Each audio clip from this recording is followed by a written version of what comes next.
Terlebih dahulu, marilah kita bersama berserah diri ke hadirat Allah Subhanahu wa Ta'ala dengan doa ikhlas kita masing-masing. Semoga kita selalu diberi kekuatan serta kesehatan dan selalu dalam lindungan dan kasih sayangnya. Amin ya rabbal alamin. Kepada junjungan kita Nabi Muhammad SAW kita curahkan selawat dan salam, karena beliau telah membawa kita umat manusia dari alam yang gelap kepada alam yang terang benderang. Beliau dilahirkan sebagai rahmat untuk sekalian alam.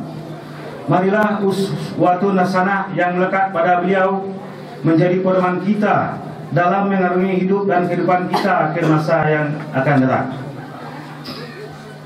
Pada kayo yang telah menyempatkan diri untuk hadir dalam rangka pengerongan pelantikan pemangku adat wilayah Depati Rencong Klang, baik nanti bau dari Mudi yang datang dari Ili kecil, idak kami sebut nama Gedang, idak kami sebut Kanggela. Kami ucapkan selamat datang. Mudah-mudahan dengan doa kayo yang banyak nih, upacara adat yang sakral ini dapat berjalan dengan baik, hikmat, sesuai dengan apa yang kita harapkan. Di hadapan kayu nan banyak naik, nan telah duduk baimbit silo, tegak baimbit bau, anak jantan, anak betina beserta undangan yang merupakan utusan luhah. Kerja keras kita bersama dari luhah masing-masing dalam rangka duduk adat, bahaya batin sudah dalam luhah kita masing-masing. Selanjutnya, kerja keras dari panitia peralatan, panitia pelestarian beserta semua pihak yang telah berpartisipasi dalam proses awal sampai akhir.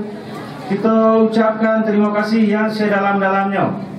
Ini merupakan keberhasilan kita bersama sebagai anugerah dari Allah Subhanahu wa taala. Kalau dihitung undang-undang di dalam negeri, terhitunglah Undang-Undang 20. Mohon maaf kami berdiri, pada hakikatnya kami duduk bersimpuh di depan Allah saudara-saudara. Bismillahirrahmanirrahim.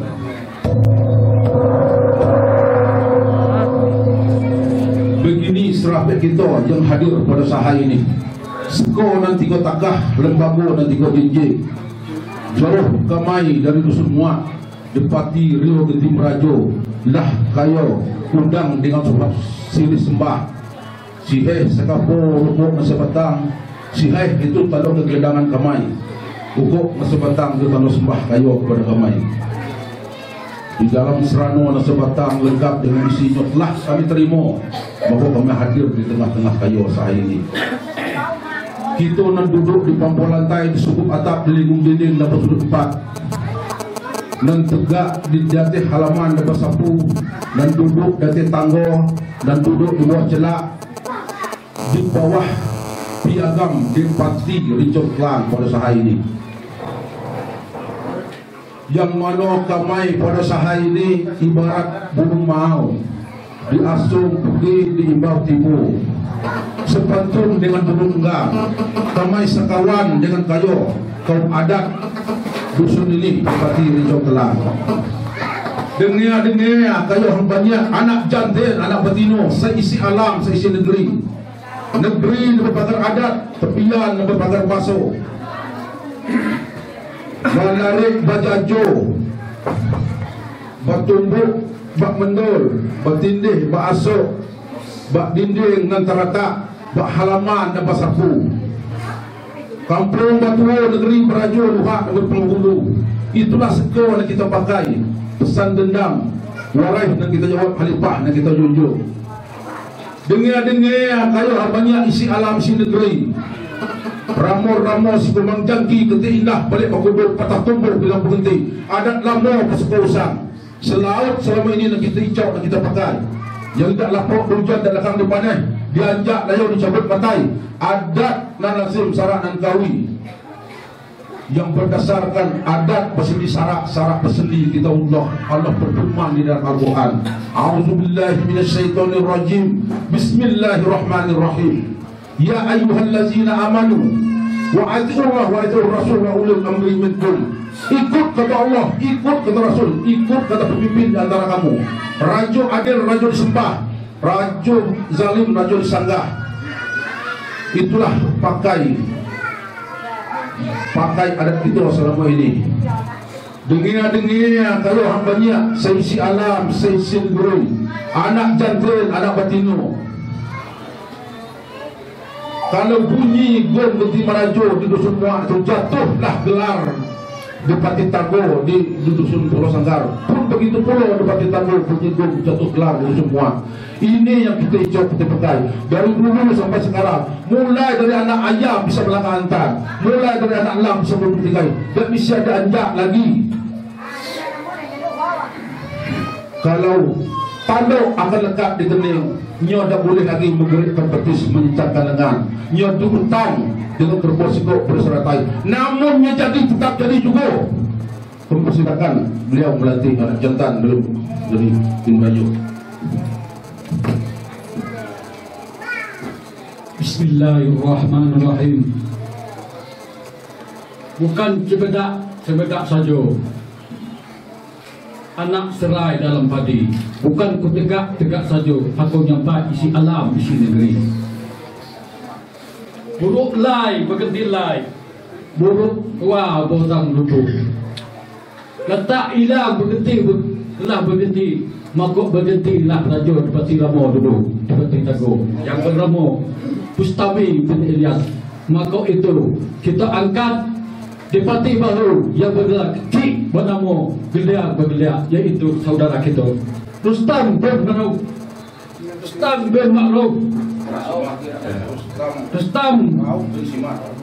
SB bin Makruf. Rustam SB bin Simak, maka diangkatlah dia jadi raja. Apakah ia apakah tidak kayu anak jantan anak?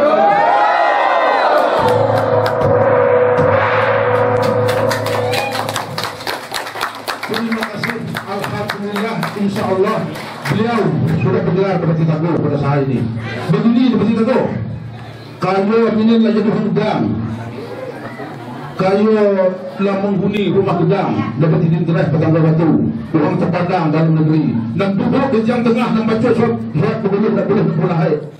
Kalau ini lah jadi orang gedang, kalau ini ni dapat bahan hutan bertalinga unyam. Bahadado lapang dalam luar. Tak boleh lagi kalau menyuruh kawan seiring melipat bangunan kain dalam lipatan. Tiba di papan kayu berendah, tiba di luar kayu injak. Salah menurut adat. Jangan sampai burung gedang dua suara titi yang galih di tengah negeri. Kalau kayu terang, kayu disumpah dengan kursi kau beratus. Kalau kelam kayu diputuk kerasi warna semangkau. Keliling kayu dimakan hantu kawi, kemudian kayu dimakan hantu kapet. Ke laut kayu dimakan buaya putih, ke darat kayu dimakan harimau kumbang. Di dalam padi ditanam melang tumbuh, kunyit kayu tanam putih isinya. Kayu diputuk Quran 30 juz, katih kayu dipucuk ke bawah, ke luar tengah di jamu kumbang. Itulah sumpah nak kayu pakai. Akhirnya kami menyampaikan sebuah seliku adat. Nagosati bagumbak meh, tubak liang penjurut jagi. Karena kami tak dulu semeh dan sampai pulang kata masalah. Berilah kami maaf dengan hati yang sepuluh. Wabillahi taufiq wal hidayah. Wassalamualaikum warahmatullahi wabarakatuh. Waalaikumsalam.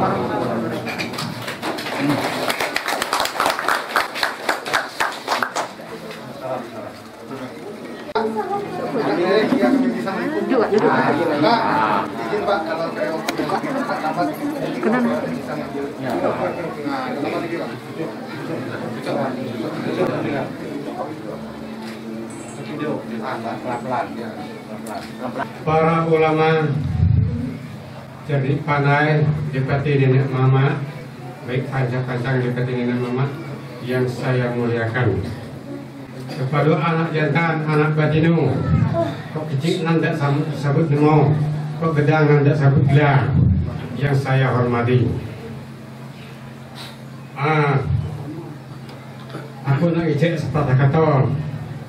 Jadi apa kata aku tahu? Aku ini adalah sebagai oleh jari penyambung tangan, oleh lidah penyambung kata, oleh kata penyampai hajat. Bapak patah mengatakan, bukan cemedak sembarang cemedak tumbuh di tepi sawah. Ini bukan tegak sembarang tegak, ada tegak disuruh tuoloha.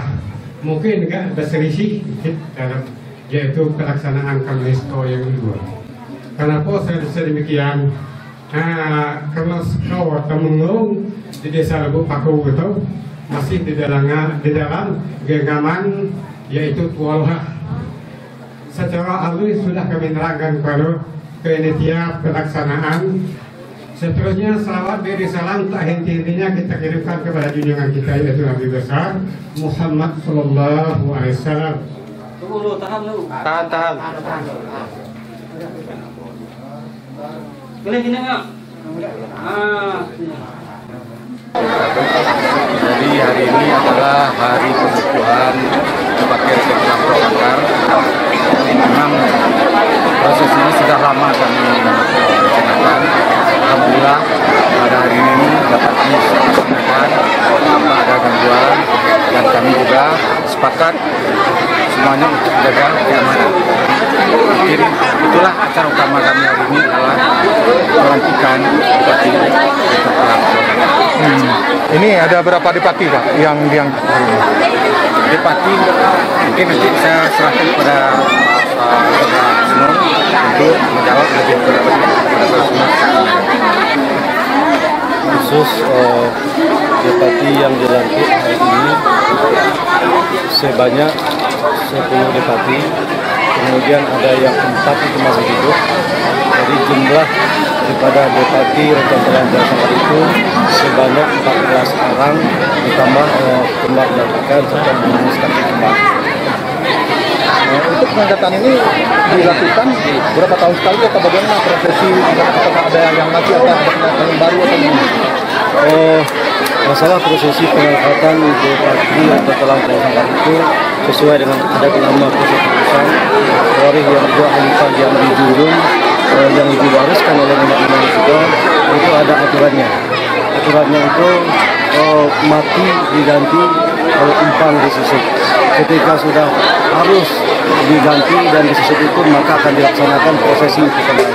Nah, di sini saya jelaskan bahwa Depati Rencong Telang Pulau Sangkar itu adalah kembar dan rekan daripada Depati yang berempat dalam Kerinci. Di mana Depati 4 alam Kerinci itu, yang pertama adalah Depati Moralangka yang berkedudukan di Premier. Kedua, Depati Rencong Telang itu berkedudukan di Pulau Sangkar. Ketiga, Depati Biang Sari itu berkedudukan di Pengasi. Keempat, Depati Atur Bumi itu berkedudukan di Biang. Jadi Depati 4 alam Kerinci inilah yang menguasai, mengatur, mengaju, mengarah, menghelo, merentang masalah wilayah Depati 4 alam Kerinci ini. Kemudian khusus masing-masing Depati sudah ada kalau istilah pemerintah itu tapal batas, kalau istilah adat nama itu siring batas. Ada siring batasnya. Contoh Rencong Telang bersiring batas dengan Depati Moralangka Tengah dan bersiring batas dengan Depati Atur Depati Biang Sari Pengasi. Kemudian perlu saya sampaikan bahwa di Kerinci ini semenjak dulu umatnya sudah ada. 10.000 tahun sebelum 1 Masehi itu di Kerinci ini sudah ada penghuninya. Setelah masuk abad 1 Masehi itu terbentuk namanya pemerintahan Kuning. Itu sampai ke abad 6. Setelah itu terbentuk namanya pemerintahan Sigino. Itu lebih kurang selama 800 tahun, ya, 800 tahun. Itu di dalam pemerintahan Sigino itu pernah Kerinci ini ada ekspedisi Melayu pertama. Ya, ekspedisi Melayu pertama itu adalah merupakan orang bangsa Mongolia mau masuk ke Kerinci atau wilayah Kerinci ini. Itu waktu itu dibantu oleh kerajaan Tumapel dari Jawa. Nah, maka dengan bantuan kerajaan Tumapel itu dari Jawa, maka tidak dapatlah Mongolia itu masuk. Kemudian setelah berakhir pemerintahan Sigino ini itu tahun 1295. Maka pada tahun 1296 terbentuklah pemerintahan Depati 4 alam Kerinci yang kolektif kolegial yang dipimpin 4 orang Depati, yaitu yang saya sebutkan tadi, Depati Moralangka Tengah, Depati Rencong Telang Pulau Sangkar, Depati Biang Sari Pengasi, Depati Atur Bumi Hiang. Yang beribu kota itu di Sekarang Agung. Ini Kerinci sebelumnya. Ya, ini Kerinci sebelumnya. Maka di dalam pemerintahan Depati 4 alam Kerinci ini pada awal tahun 1300 itu masuk lagi bangsa Mongolia. Itu yang dinamakan ekspedisi Pamalayu kedua. Waktu itu setelah waktu 1300 tersebut masuklah Sriwijaya menjalin kerjasama yang baik dengan Depati 4 alam Kerinci. Ketika ekspedisi Pamalayu kedua masuk, maka Depati 4 alam Kerinci dibantu oleh kerajaan Majapahit. Sehingga disitulah banyak pertukaran ras. Sehingga banyaklah orang Kerinci ini, orang Depati 4 alam Kerinci dinikahi oleh ekspedisi Pamalayu pertama dan Pamalayu kedua dan dibawa pulang ke Jawa.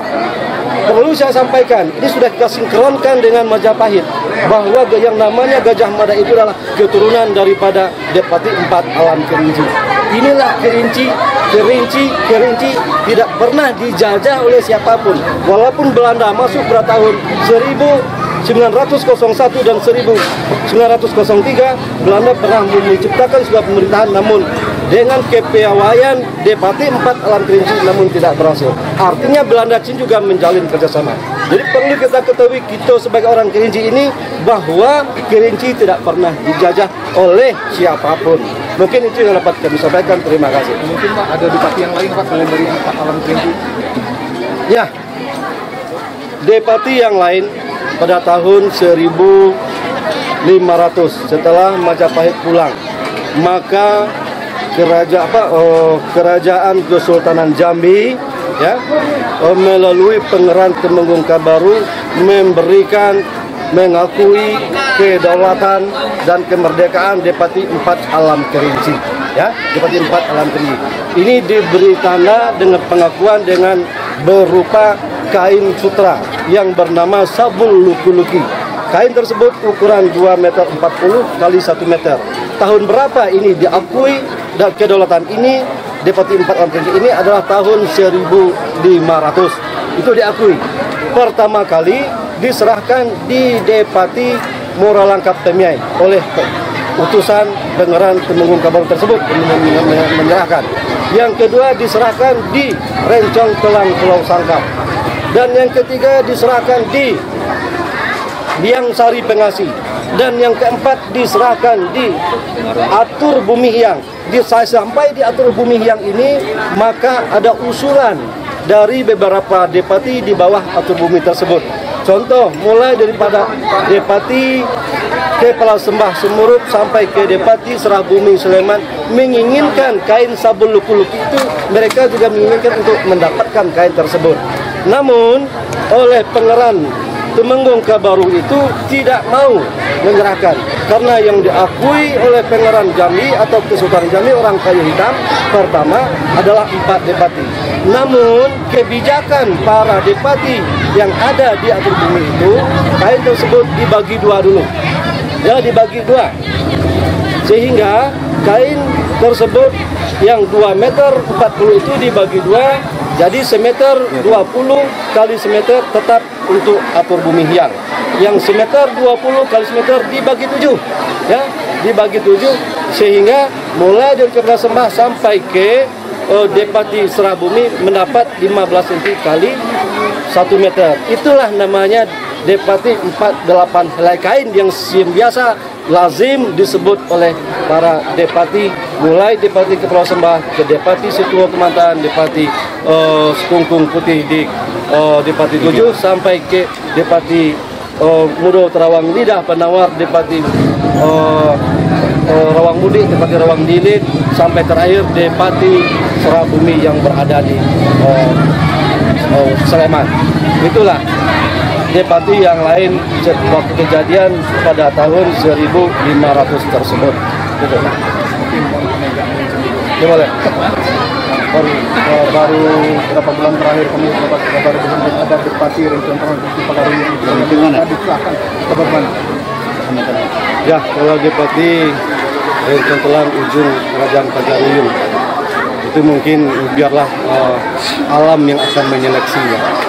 Kami minta seleksi alam dan seleksi daripada seluruh masyarakat rukun adat Kabupaten Kerinci yang akan menentukan yang sesuai dengan sejarah lama, adat lama Pusaka Usang. Itulah seadanya depati di Depati 4 Alam Kerinci. Dari Depati 4 Alam Kerinci, apakah mengakui Pak depati yang disebut yang baru bilang? Oh, alhamdulillah pada kalau tidak salah pada tanggal 20 November ya sudah dilaksanakan sidang adat Depati 4 Alam Kerinci yang dihadiri oleh 4 depati beserta gemarkannya, bertempat di Depati Liang Sari Pengasih. Ya, di situ setelah keluar keputusan bahwa Depati 4 Alam Kerinci sudah memberikan keputusan tidak mengakui mereka dan sudah mendenda mereka kerbau beras 100 kerbau 1 ekor. Itu sudah dilaksanakan? Ya, itu sudah kita sampaikan kepada mereka, namun tanggapan mereka mungkin itu adalah mereka menanggapi. Dengan rumah adat yang ada di sini bagaimana? Ya, menurut sejarah ada Hutan Kerinci. Mungkin Provinsi Jambi ini para rekan-rekan media simbol adat Kerinci, mungkin rekan-rekan media juga sudah paham dan mengerti tentang simbol adat Kerinci. Itu mungkin biarlah nanti proses kembali sekatakan proses alam yang akan diselesaikan.